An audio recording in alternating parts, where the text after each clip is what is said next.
Hi, and welcome to Classical Coffee for February.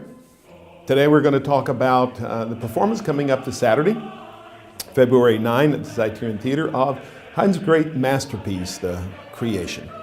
The Creation stands as a summation of Haydn's career, and certainly is recognized as one of the greatest oratorios of our time, all time, just ranking up there with Handel's Messiah as most popular. And there's a lot of reasons for that. We'll talk about some of those. Certainly Haydn's genius in representing this age-old story in a new and fresh way.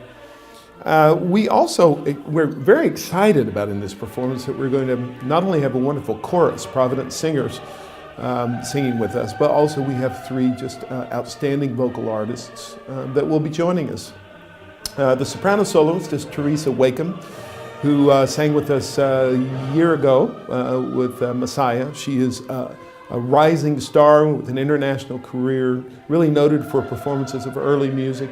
And the New York Times said that she possesses a voice of extraordinary suppleness and beauty, and the Cleveland Plain Dealer said she has a gorgeous, profoundly expressive instrument, and certainly that has been our joy to work with her in the past. Tenor soloist has also worked with us before, Matthew Anderson.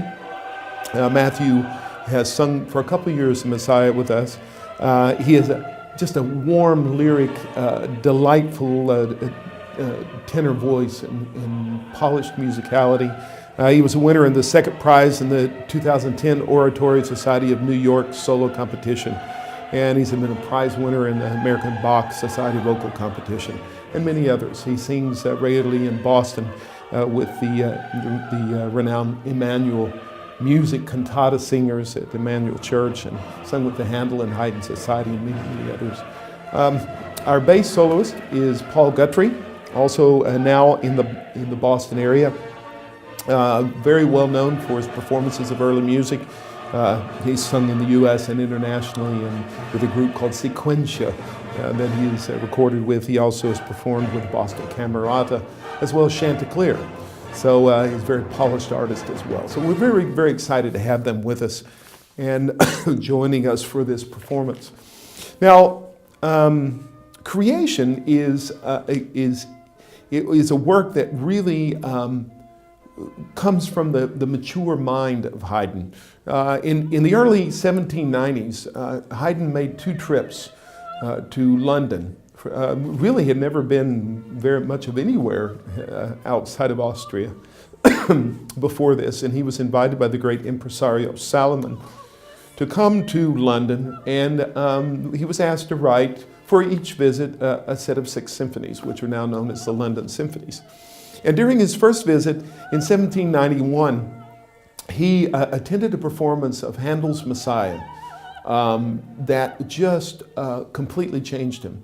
He was just overwhelmed by the grandeur. He reportedly burst into tears in the Hallelujah chorus and said Handel was the master of us all, and I must go back and relearn everything anew.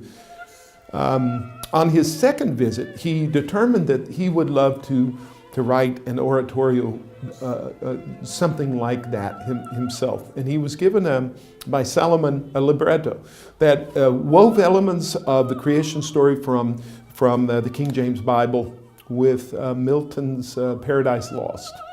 And the end result was the libretto that Haydn took back to Austria with him. And the only real drawback was that Haydn didn't speak English very well at all. And so he asked the royal imperial librarian, Van Swieten, who was also a patron of the arts and was involved in supporting many composers, asked him to translate it into German, which Van Swieten did. And Haydn set the work in German, and then Van Swieten retranslated it back into English, which makes Creation the first bilingual work in history. But it also presents some problems because the good Baron really didn't understand English as well as he thought he did. And so we wind up with some convoluted word order every once in a while. It's a little strained. So we've come up with what I would call a revised translation, in that many of the arias and recitatives have been translated so they're a little more understandable to modern audiences. And the end result, I think, will be very, very successful, and I think it will be very accessible to the audience. I think one of the things that is most characteristic of creation is that it reflects really Haydn's own personal theology and philosophy. There is no sadness or grief or darkness in this work. It is a reflection of, in some ways, a very simple and pure personal faith of Haydn in a world that is a universe that is benevolent and well ordered. While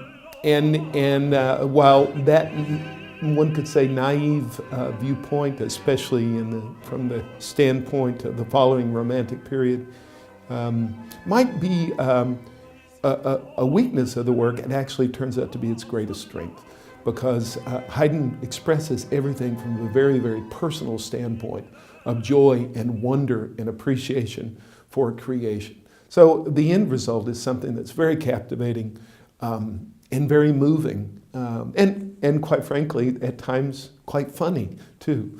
There are some elements of text painting, which we'll we'll talk about in the next segment, that are just in many ways quite hysterical. So we encourage you to tune in tomorrow for the next segment, when we'll talk with Providence Singers Artistic Director Betsy Burley, and we'll talk more about this wonderful piece, Haydn's great masterpiece, The Creation.